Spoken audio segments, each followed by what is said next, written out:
Oriol, tivemos um final de semana turbulento na política com a prisão Bastante. do ex-presidente Lula. O que muda no cenário político da eleição presidencial desse ano, com esse fato? É importante saber, Marcelo, quem ganha e quem perde com isso, né? Sim. É um quadro bastante confuso, complexo agora e fragmentado. Então, é complicado a gente antecipar essa análise, mas essa é a nossa obrigação inicial, de tentar enxergar o que vem por aí, né?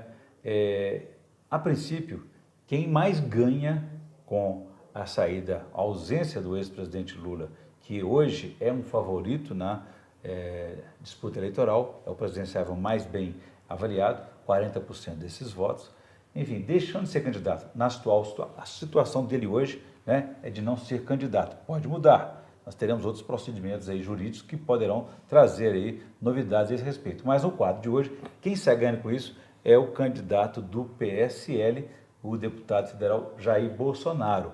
Ele está desde há muito em segundo lugar nas pesquisas, né? Porque, de acordo com a Datafolha de janeiro, ele detém 20% das intenções de voto sem um cenário, sem a presença do ex-presidente Lula. Então, é o que mais sai favorecido por essa ausência. E dentro do PT, quem sai favorecido para candidato a ser herdeiro dos votos de Lula, herdeiro do petismo, do lulismo, é o ex-prefeito de São Paulo, Fernando Haddad, que provavelmente poderá ser esse candidato a presidente pelo PT nessa campanha.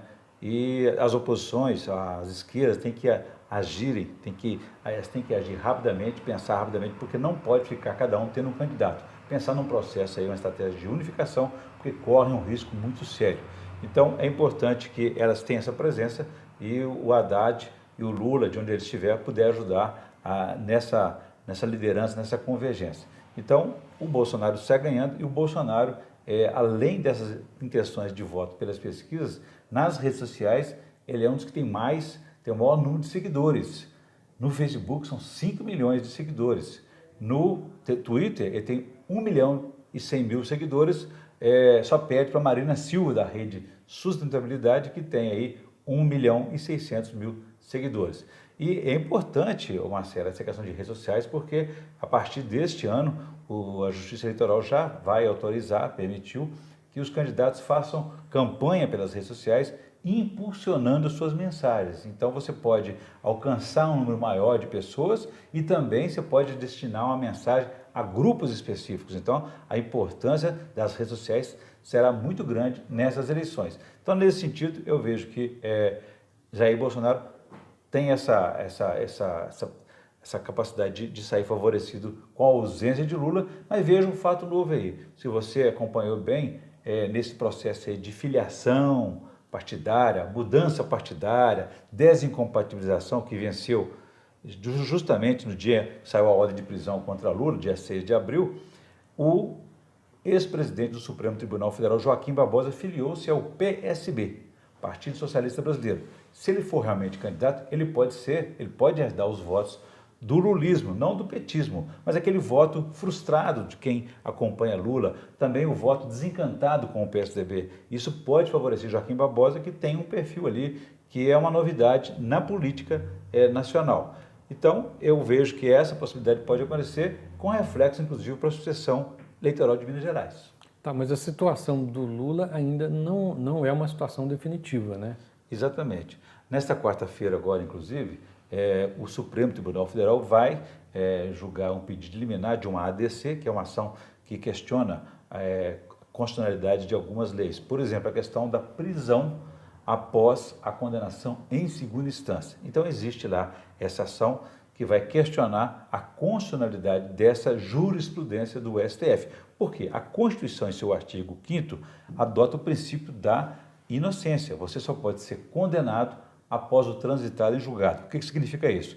Você já foi condenado em todas as instâncias, seus recursos passaram pela segunda, terceira e quarta. A quarta instância, a última, é o Supremo Tribunal Federal. Então, nesse sentido, isso pode favorecer Lula na medida que ele está sendo punido, foi preso após a decisão, a condenação em segunda instância, o que carece de fundamento jurídico, fundamento constitucional, porque a Constituição tem essa previsão da questão da inocência. Então, ele deveria ser julgado em todas as instâncias antes de ser preso, como aconteceu com ele no último sábado. Você tocou aí na sucessão mineira. O Pimentel, sem o Lula, é um, e com o Lula seria outro. Ele seria alguém que estaria perdendo com a prisão do Lula? Com certeza, Marcelo, porque teria o reforço de uma liderança como a do ex-presidente Lula, que é um cabo eleitoral muito forte, poderia transferir votos, poderia ajudá-lo a alavancar sua candidatura aqui em Minas Gerais, nesse momento de dificuldades que ele está tendo aí quanto governador para poder resolver pendências fortes administrativas, aí, como a questão do parcelamento do salário dos servidores, o repasse constitucional dos impostos para os municípios, enfim, situações que deixam, que fragilizam a candidatura de Fernando Pimentel para continuar por mais 4 anos. Então, isso traz uma dificuldade. Por isso, nós já comentamos isso aqui na semana passada, tiveram essa jogada, essa saída inteligente de trazer, na falta de Lula, trouxeram Dilma, uma ex-presidente da República também, que vai reforçar a chapa de Pimentel. Pimentel, como não saiu, como a gente previu aqui, ele não saiu do governo no último sábado, no dia 7 de abril, então ele tende a se candidatar à reeleição ou a nada. Mas, como tudo indica, ele deverá ser o candidato a governador nessa chapa, tendo aí como senadora, candidata ao Senado, a ex-presidente Dilma Rousseff. E outro reflexo que eu vejo também disso aí, falamos sobre o ex-presidente do Supremo Tribunal Federal, Joaquim Barbosa, sendo candidato, poderá dar um reforço, ajudar também aqui em Minas Gerais. Quem é o candidato do PSB aqui? É o ex-prefeito de Belo Horizonte, Márcio Lacerda, do PSB, que nessa configuração nova aí de PT contra PSDB, novamente, essa polarização, ele perdeu capacidade de sustentar a terceira via que ele representava. É um cenário com muita imponderabilidade ainda, não? É muito confuso, muito fragmentado, como eu disse. Então, agora é o momento seguinte, vencemos uma etapa que foi esse prazo de filiação, prazo de mudança partidária, desincompatibilização, formou-se um quadro. Agora tem uma tendência de dar um blackout aí de os meses de abril, maio, junho, até as convenções partidárias, até os registros oficiais das candidaturas, até lá muita coisa pode acontecer. Então é hora das negociações, dos entendimentos, das articulações, e muita gente que hoje é pré-candidato a governador pode virar vice, pode virar senador. Então é um momento de observar o quadro e valorizar as suas propostas para, enfim, negociar melhor e formar uma chapa aí mais forte. Parece que a de Pimentel já está definida, como já dissemos aqui, escalou um time. Agora falta o outro lado do campo da oposição definir seu próprio time que já está liderado aí pelo senador Antônio Anastasia.